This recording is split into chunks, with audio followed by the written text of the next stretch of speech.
dysmenorrhea, amenorrhea, endometrial polyps, candidiasis, bacterial vaginosis, vaginal dryness, urinary tract infection, cervical cancer, ovarian cancer, vaginal and vulvar irritation. Familiar ka man o hindi sa mga salitang ito, sa tunog pa lang ng bawat salita ay talagang nakakatakot na.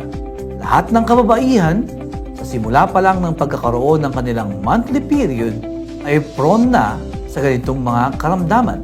At ang mas nakakatakot dito, malaking porsyento nito ay galing sa maling sanitary pads.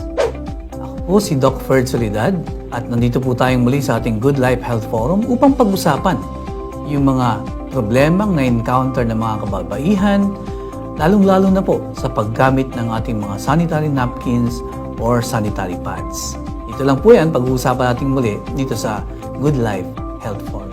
Simula po, nung ang mga kababaihan ay nagkaroon ng menstruation or pagreregla hanggang sa time na siya ay mag-menopause, yun po yung taon o bilang ng taon na kung saan gumagamit siya ng tinatawag nating mga sanitary napkins or sanitary pads.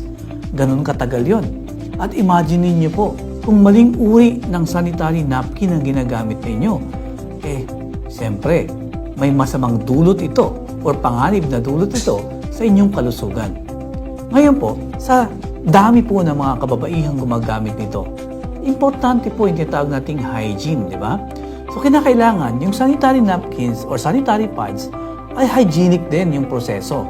Kaya lang nga po, sa pangyayari po na dumadami yung nangangailangan ng ating mga sanitary pads at sanitary napkins, bumilis din yung proseso ng paggagawa nito. At dito tayo nagkaroon ng problema. Alam niyo po ba na sa pagpoproseso, sa paggagawa ng ating tinatawag na mga sanitary pads or sanitary napkins, gumagamit tayo ng mga recycled papers. At sa prosesong ito, nagsisimula po ito sa pamamagitan ng tinatawag nating bleaching. Ibig sabihin, binababad po yung mga recycled paper, binibleach using dioxin, at alam natin na kapag merong dioxin, carcinogenic po ito. Imagine niyo po gumagamit tayo ng napkin na merong ganitong uri ng proseso, alam natin na unti-unti itong dioxin na ito na may carcinogenic capability, ginagamit po ng ating mga kababaihan, unti-unti po na-absorb ito ng kanilang katawan. At dito nagsisimula yung posibleng pagkakaroon ng mga iba't ibang uri ng cancer sa ating mga kababaihan. Buti na lang, meron tayong K-pads, sanitary napkin na merong negative ion. Isang napakagandang alternatibo sa mga karaniwang sanitary pads na nabibili sa market. At nandito po ang ating isang bravest dreamer na si Miss Jocelyn Piñapiel para maipakita yung advantages ng ating K-pad sanitary napkins against leading sanitary pads in the market. Good morning, bravest dreamers! Ngayon pag-usapan natin kung bakit sobrang trending at talagang ang daming gumagamit ng ating K-pads. Okay? So, simplihan lang natin yung mga reasons. First, tignan nyo naman yung material palang quality. We have the panty liner, we have the night pad, at yung ating day pad. Okay. Now, buksan natin kasi alam nyo ba yung materials nito ay sobrang ganda ng quality. Dito pa lang, mapapansin nyo na may safety sticker tayo. So, once open, alam naman natin, no? Pag binuksan natin, mas magandang na ibabalik natin. Just like that. Okay? So, protected na naman tayo from any harmful bacteria. Okay?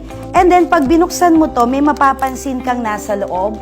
It says here, Vagina Health Self-Test Card. So, tester siya para ma-check natin kung tayo ay merong bacteria. Ang good news po dito, free lang siya. Okay? So, nandun lang siya inserted sa loob ng ating K-pads. Mapapansin din po natin na napakanipis ng ating pong K-pads. So, ganyan siya. Now, check natin ngayon anong kagandahan nitong materials ng ating K-pads. First, kung mapapansin nyo, meron po siyang gasa. Yun po yung first layer, yung ating tinatawag na gasa. And then, yung gasa po na ito, napakaganda kasi hindi siya mainit sa pakiramdam at mas mabilis po siya makapag-absorb ng dugo. Now, magde-demo ko sa inyo kasi based on studies on the second day period, tayo mga girls ay talaga namang grabe. Nakakapag-release pala tayo ng 150 up to 200 ml yung tinatawag na liquid blood. So, imagine niyo na lang, sobrang heavy period yan. That is the reason why sobrang tumitrending si K-Pads. Simply because, after the first layer, which is the gasa, okay, mapapansin po ninyo, no, very absorbent siya. Gaano ka-absorbent? Check natin. I have here with me yung tinatawag na tissue paper. Hindi pa siya wet. It's so dry. So, mas mabe-verify natin ngayon kung gaano kaganda yung quality ng ating K-Pad. So, yung tissue, very dry. And then, nilagay natin siya on top of our K-Pad. I-check natin ngayon, didiinan ko, okay? So, ayan, medyo diniinan ko na. Pakiramdam ko, dry na dry. Pero diinan pa ulit natin na mas maidiin. Very dry. Hampasin na natin. Ayan. There you have it, hinahampas na natin. Can you imagine on your second day period, pero ang pakiramdam mo, super dry. Napakaganda at napakasarap sa feeling using the K-Pads. Bakit? Yung first layer natin na gasa, pag ni-remove natin ito, ang pinaka-importante rin na layer ng ating K-Pads is what we call the negative anion strip. So, ito yung kulay green strip na mapapansin yung naka-attach sa ating K-Pads. Okay? So, ito po yung gasa. Okay? And then, ito yung ating negative anion strip. Na based on studies, nakakatulong po siya for proper blood circulation. And then, after the negative ion strip, meron po tayong cotton layer. Yes, you heard me right. Cotton layer, ha? Hindi siya papel na nilagyan ng chemical. Na importante, walang lason, all natural ang ating K-Pads. So, tignan nyo to, may natira pa ako dito na liquid. Lagay ko lang dito yung cotton layer, ha? Tingnan natin kung mag-a-absorb pa.